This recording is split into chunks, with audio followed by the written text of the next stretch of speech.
7h-9h, les matins de France Culture. Guillaume Erner. La question du jour, c'est aujourd'hui que la niche parlementaire du groupe LFI doit se dérouler à l'Assemblée nationale. À l'ordre du jour, le SMIC à 1 600 €, le droit à l'IVG dans la Constitution, l'abolition de la corrida, une commission d'enquête sur les Uber Files. Au total, 12 propositions de loi et de résolution qui figurent au menu de cette niche. Elles seront examinées donc dans l'hémicycle. En quoi consiste une niche parlementaire ? Bonjour Laureline Fontaine. Bonjour Guillaume Erner. Vous êtes professeur de droit constitutionnel à la Sorbonne Nouvelle. Alors il faut d'abord nous donner une définition de ce qu'est une niche parlementaire. Dans chaque assemblée, c'est le fait pour les groupes d'opposition ou les groupes minoritaires de pouvoir choisir les textes qui vont être débattus par l'Assemblée tout entière en séance. Et on appelle donc cette possibilité une niche parce qu'elle est particulièrement réduite dans l'agenda législatif. Aujourd'hui, les groupes d'opposition et les groupes minoritaires doivent, sur toute la session parlementaire qui dure 9 mois, se répartir une séance par mois qui sont dévolues donc, à l'examen des textes choisis par ces groupes. Alors c'est un système assez récent puisqu'il date de 2008, Laureline Fontaine. Oui. Les tout débuts de la Ve République, en tout cas jusqu'en 2008, donnaient une priorité au choix du gouvernement. C'est-à-dire que c'est le gouvernement en fait, qui pouvait choisir pratiquement tous les textes qui pouvaient être examinés par les assemblées. Et puis, on a déjà en 1995 introduit une première possibilité pour les assemblées de choisir elles-mêmes au moins une fois par mois les textes qu'elles auront à examiner lors des séances publiques. Et donc en 2008, on a révisé de nouveau la Constitution pour donner cette possibilité aux groupes d'opposition et aux groupes minoritaires, à concurrence donc d'une séance par mois. Sachant que l'ordre du jour réservé au gouvernement n'est plus que de 2 semaines sur 4 chaque mois, ce qui est donc à redonner un souffle au moins théorique à l'opposition. Et les propositions de loi et résolutions présentées, donc elles peuvent aboutir à une nouvelle loi a priori.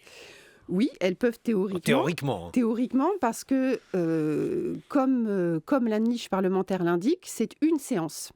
Et donc, en une séance, on peut aboutir éventuellement à l'adoption d'un texte, mais il ne faut pas oublier que les règles d'adoption des lois ne changent pas. C'est-à-dire qu'il faut toujours la majorité.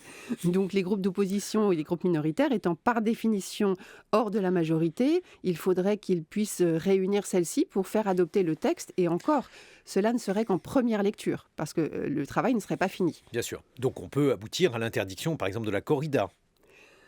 A priori. Théoriquement. Je ne vous demande pas si vous êtes pour ou contre d'ailleurs, parce que je sais que ça pourrait déclencher certaines réactions. Est-ce que la configuration actuelle, Laureline Fontaine, de l'Assemblée nationale, avec une majorité relative, change la donne ? Parce que, notamment cette proposition de loi sur la corrida, on voit qu'elle est transpartisane, que c'est quelque chose de plus compliqué finalement qu'un affrontement classique bipartisan.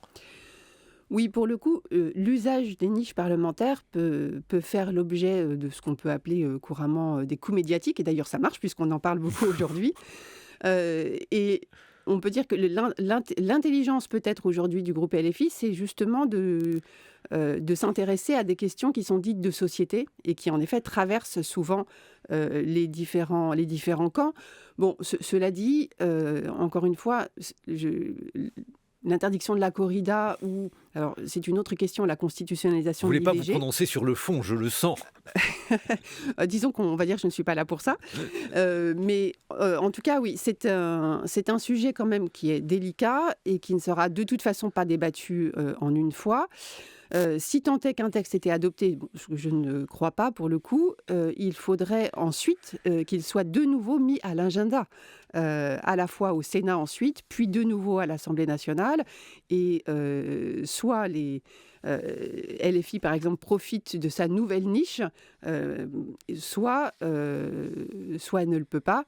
Bon, donc on va dire que c'est un peu de chance d'aboutir quand même. Peu de chances d'aboutir, mais malgré tout, cela montre que l'on a fait un certain nombre de mesures pour conférer plus de place, plus d'importance à la fois à l'Assemblée et puis à l'intérieur de l'Assemblée aux groupes minoritaires. Alors ça se discute en fait, parce que bon, la culture française, depuis les débuts de la Ve République, n'est franchement pas à l'acceptation, on va dire, d'un débat en commun entre les différentes forces politiques, la majorité trustant quand même beaucoup le processus législatif.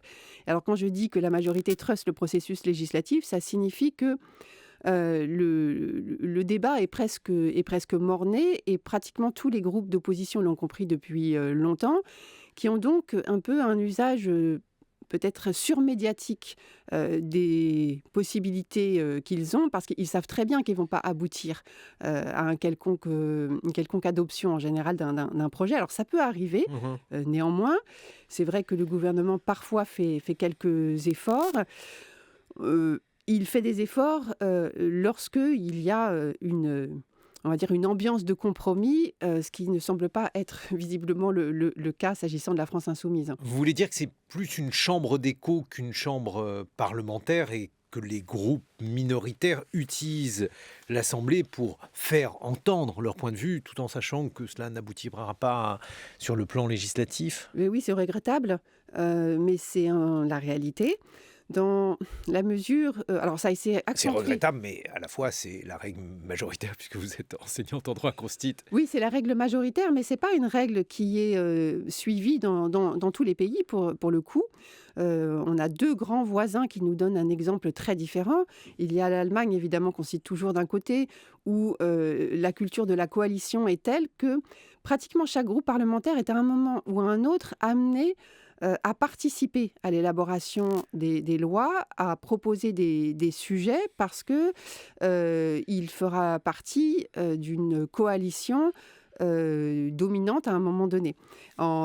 Au Royaume-Uni, d'un autre côté, il y a une culture de la confrontation entre la majorité et l'opposition, de telle sorte que l'opposition est une véritable force de proposition pour la majorité. Non, on n'a pas du tout cette culture en France. Bon, mais c'est probablement ce qui va se passer avec l'inscription du droit à l'IVG dans la Constitution.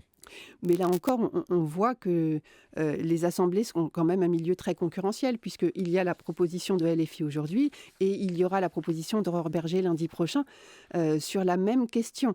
Donc même à ce niveau-là, même si le sujet paraît faire se conjoindre les volontés, eh bien, il faut que chaque groupe fasse sa propre proposition, ce qui est un petit peu étrange. Bon, alors au final, vous faites un bilan plutôt décevant de ces niches parlementaires.